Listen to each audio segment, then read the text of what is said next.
I think one of the most compelling differences to talk about is the willingness to go to the theatre versus venues. It's no secret that, at least here in the UK, and I think in a lot of other countries, grassroots music venues are struggling.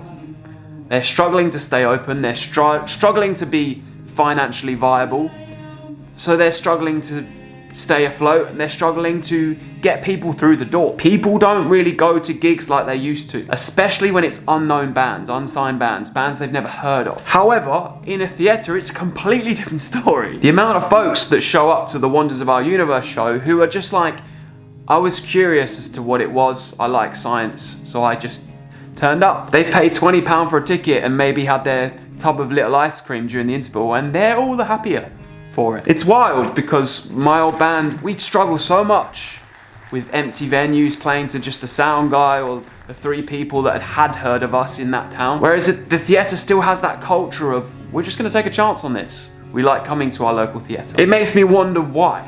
Why is that? What's going on in both worlds, which means this one's working and this one isn't? Why is it that people will take a chance on a show they've never heard of but not a band or an artist? Why are people willing to support their local theatre but not their local venues? What's going on? Is there an opportunity here for the music venue world to learn from the theatre world?